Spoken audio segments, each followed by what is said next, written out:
What's up everybody, it's What Jim, and let's do two movie reviews in one video, and that is for Avatar 2009 and Avatar The Way of Water 2022.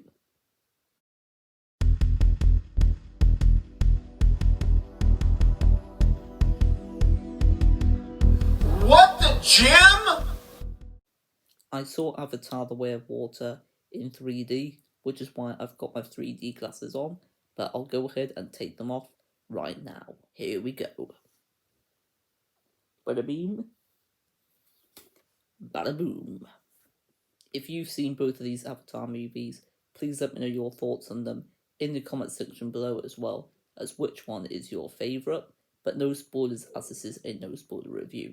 However, if you do want to include spoilers in your comment, then just put in your comment spoilers ahead. So let's get started with reviewing Avatar from 2009. This is directed by James Cameron, and the plot for the movie is as follows. On the alien world of Pandora, there live the Na'vi beings, and the humans one day go to this planet of Pandora, and because the environment is poisonous, the humans have created hybrids of humans and the Na'vi called avatars. Jake Sully, who's the main protagonist of this film, is a former Marine with paralyzed legs and is able to walk again thanks to his avatar, and also falls in love with a Na'vi called Neytiri. As a bond between the two, Jake is drawn into battle for the survival of Pandora.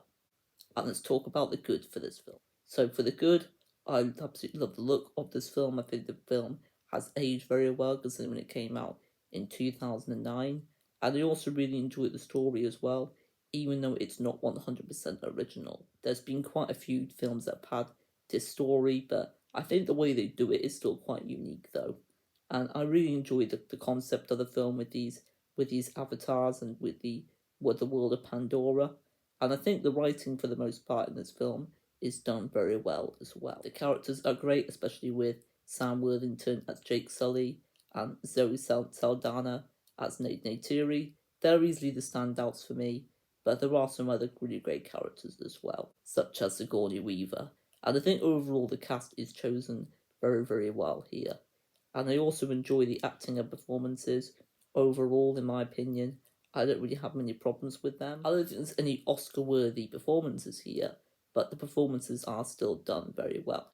I think the music and score is breathtaking at times, and I think overall it's just an amazing piece of music. And I think the action is done rather well here. Again, with same as with the story, I don't think the action is completely original, but I still think the action is rather great. Now I'll move on to the bad Avatar, and in my opinion, the villains are just way too generic here, and the story isn't completely original, like I said, in the good for the film.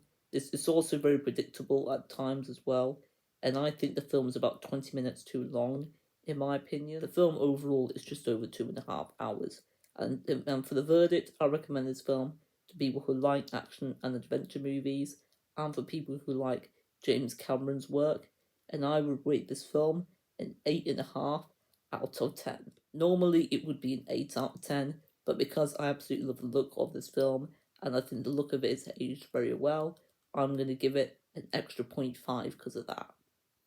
We'll now review Avatar The Way of Water. This film is once again directed by James Cameron, and I'm not going to reveal what the plot for this film is, as it doesn't reveal what the plot is in the trailers, and because this is a no spoiler review, I don't want to spoil for you guys what the plot is. But all I will say is Sam Worthington and Zoe Saldana are once again in this one, playing their respected characters. I had a very special experience watching this film. Why? Because it was the first movie I saw in 3D. First one I saw in the cinema that's 3D, as I should say.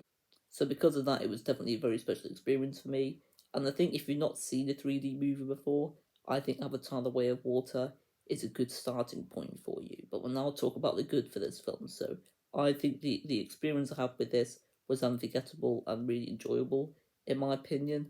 And I think the visuals and CGI are some of the best I've seen here. I'm not someone that really gushes over visuals or CGI, but even I was really, really blown away with what they were able to do here. I was just in awe with it, especially the scenes underwater. I honestly don't know how James Cameron did it. It just looks absolutely incredible.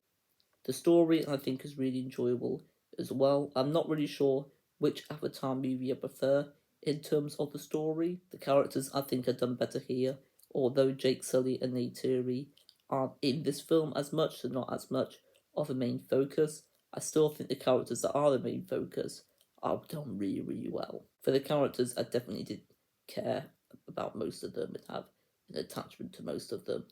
And I think the emotion was definitely here for me. I think this movie overall was well written, and I definitely think it was more well written than it was in the first Avatar movie. The action I think is done amazingly here. Definitely better here than it was in the first Avatar movie. I think you can tell by now that I do prefer this Avatar film. Some of the action scenes are very close up and very intense as well. All the action sequences definitely put me on the edge of my wheelchair, as I should say. And there were so many awesome moments throughout this film, so it's hard to really think of a favourite moment, but even if I did, I won't say what it is, as I want to avoid spoilers in this video. The music and score is by a different composer here, I believe, but I still think the composer does just as an amazing job. It really does help you get immersed in this world. And I think this is a very well crafted film. You can tell that James Cameron put his heart and soul into this movie. Pandora just feels like a lived in world. It feels like an actual place that you can actually go to. And now I'll move on to the bad for this film. I've not really got a huge amount of problems with it, but I do think that because this film is 3 hours, it is a very long film. But in my opinion, it felt like 3 hours, but I never got bored by the length. This film does take quite a while to get into, and I think overall could have been about 20 minutes shorter. The villains, in my opinion, aren't done better here, although I still find them a bit generic, but I feel like they have a bit more personality here. Well, now I'll move on to the verdict, and I recommend this film to people who like the first Avatar movie, and for people who like James Cameron's work, and also for movie lovers overall.